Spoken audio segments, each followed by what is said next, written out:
Hey, what up everybody? Stevie Breach coming back to you with another video. We're talking about the NOC 2013, otherwise known as WWE's Night of Champions pay-per-view here on Sunday. The only thing I'm thinking right now, honestly, is I want another one of them cookies. As I was preparing to make this video, I snacked on a taffy. Mother's Cookie Originals. Delicious. Head on out to the store, pick one of those up if you can. Night of Champions, honestly, in my mind, it's going to be a real good show coming up on Sunday. We have, as of right now, 6 matches, including the Night of Champions kickoff, pre-party, pre-show on YouTube, Google, Amazon, I don't know. There's a ton of freaking websites, a ton of freaking ways. You can watch this on your Xbox if you want to. Long time since we had a tag team division with enough teams in there that we've been able to have a tag team turmoil match. You're going to be having 5 teams in there. Primetime Players, Tons of Funk, the Usos, 3-man band, the Real Americans, all going out there and all battling out. Honestly, I think Tons of Funk have no shot of winning this. We've already seen the Usos versus the Shield on a pay-per-view, and they haven't been involved in anything except with Total Divas in the past 2 months. 3-man band hasn't won a match in forever. Did it come down to either the Primetime Players or the Real Americans?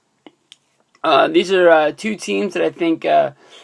honestly, you know, if it wasn't for the Shield holding it down with the Triple H regime, you know, and the Shield would actually be in a real competition, I think that these titles would be traded around, and all 3 of these teams would be, you know, tag team champions by now. Honestly, in my mind, the team that's going to win this is the Primetime Players. They haven't lost a match on any show since Darren Young's coming out party. They've been pushing him really, really strong. I haven't had a chance to see it. Well, actually, it's on right now where I live. The Ellen Show is having Darren Young on. I have no clue what kind of interview it's going to be. I also saw that they were having Andy Samberg, formerly of Saturday Night Live. He's going to be on, you know, pimping the new movie Cloudy with a Chance of Meatballs 2. And somebody else that didn't really fit what was going on. So I have no idea what the basis of the show is going to be, but he's going to be on there. The only thing I can think of is what his life is like now that he's come out as a gay professional wrestler. I think that they've been using Darren Young like this a lot. The day after he came out on TMZ, they flew him all the way to New York to appear on the Today show, and I don't know. I think they're going to pump as much out of this as they can. I don't think this was a bad thing for Darren Young doing this thing, but sometimes you just think that WWE is pushing him for a lot of the wrong reasons. When the Primetime Players first got going, they seemed to be a real hot team, and then they sort of fell off the face of the earth once their manager got fired. What the fuck was his name? I can't remember what his name was, but that's been over a year now. I've always been a real big fan of these guys, but their winning streak right now seems to be for the wrong reasons. But I am picking them to win this and go on to the pay-per-view. At the pay-per-view, they'll be fighting the Shield, Seth Rollins and Roman Reigns for the tag team titles. No way in the world they're going to win this match. I think this might actually start a feud for them, so that way when they actually have a match at Battleground, if they do, they will have the, you know, a more meaningful match at the pay-per-view, I guess you could say, where the people can actually get behind the Primetime Players. A lot of talk about this year's pay-per-view poster with Kofi Kingston holding up the Intercontinental title. When this was first released a couple weeks, I'm sorry. When this was first released a few months ago, there was a lot of talk about you know, if this was fake, if this was real, if Kofi was going to start moving in a division where he was going to challenge for the Intercontinental Championship, so there's a meaning behind it, as you can see.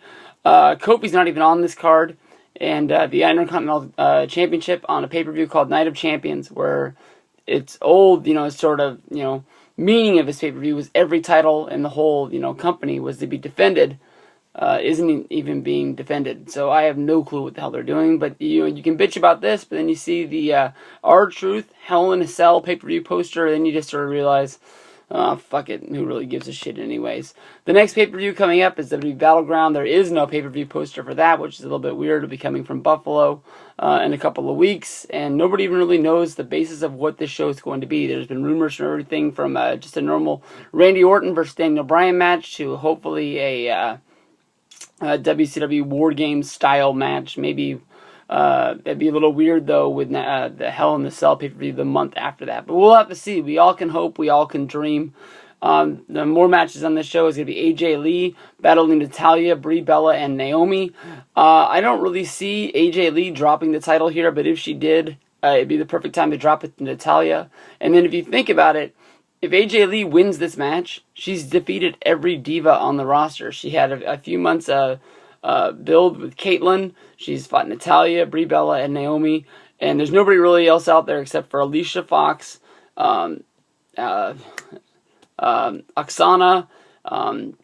Tamina, and I mean, like, they're basically scraping the bottom of the barrel with this match right here, putting Naomi into this match. It just doesn't make a whole lot of sense. But I'll pick AJ Lee for the win here. CM Punk versus Curtis Axel versus Paul Heyman is going to be your classic 80s style wrestling match. Anything that would be involving sort of like Bobby Heenan. People are actually saying that CM Punk is actually going to win this match, and he's going to take Paul Heyman out, and hopefully we won't see Paul Heyman until the day that Brock Lesnar comes back. Honestly, I would love to see Paul Heyman just show up on Monday Night Raw, come up all bandaged and bruised, wrapped from head to foot in sort of like some sort of a full-on body cast. I think that would be instant comedy. And I would love it. I think I've loved Heyman's role since he came in, even if he is, sort of supporting a wrestler that nobody cares about, that being Curtis Axel. But obviously, CM Punk for the win. Alberto Del Rio versus Rob Van Dam. The only thing in the world that would make any sense to me is Ricardo turning on Rob Van Dam to, get welcomed back to the Alberto Del Rio, family, get back under the trust tree, as John Cena said it. I'm, not a big fan of Ricardo doing anything else other than being with Del Rio. It doesn't make any sense for what Del Rio did to him, other than they wanted to maybe punish Ricardo for, having to take that suspension, and then, maybe they wanted to see if fans cared if he did his announcements or anything like that. Rob Van Dam doesn't need Ricardo. Rob Van Dam doesn't need anybody. It probably would have been cool to see him as one of the Paul Heyman guys, but that's not the direction they used him with. But, how much I would love to see Rob Van Dam become the World Heavyweight Champion. I think that would be a very, very cool moment. And maybe they should even do it to sort of congratulate Rob Van Dam on coming back the way he did. I don't think anybody, believed that he was going to have this kind of an impact. He's been on almost every single show. He's got the biggest response on almost every single show. But I just don't see it. Alberto Del Rio to keep the title one way or another, if it's Ricardo or just winning the match. Daniel Bryan versus Randy Orton. According to my sources, no, but according to me being a wrestling fan for so long, the way I've seen things planned out, we had the SummerSlam match, but I guess he really doesn't bring that into it because it doesn't really count because it was a cash in. You have Night of Champions, you have Battleground, and then you have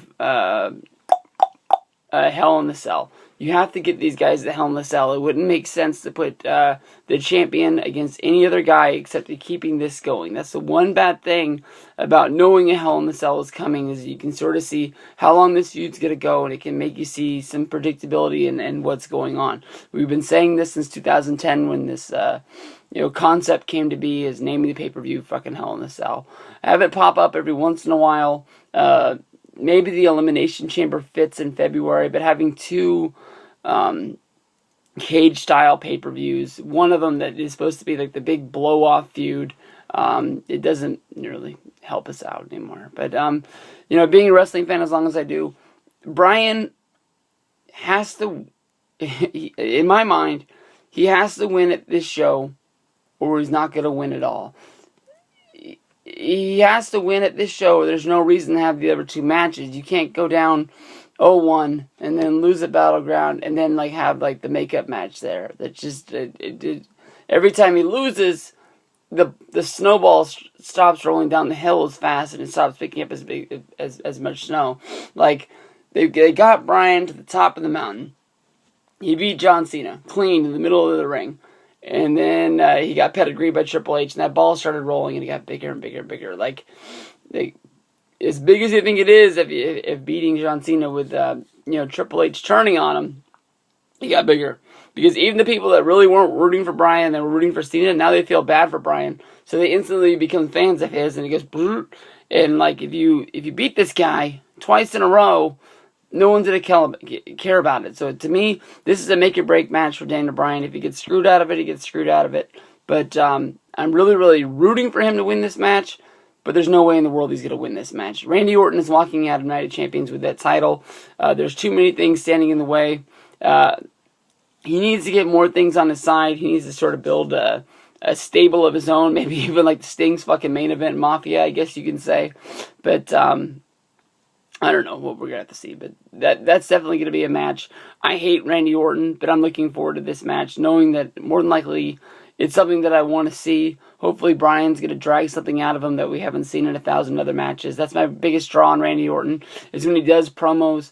You know, they seem to be the same promo, just copy and pasted year after year, over and over and over. Just, you know, the only thing he takes out is the person's name. And the matches, you just hits the same spots in the same, you know, order over and over and over again. It's sort of like he just copy and paste, just rinse and repeat, I guess you can say.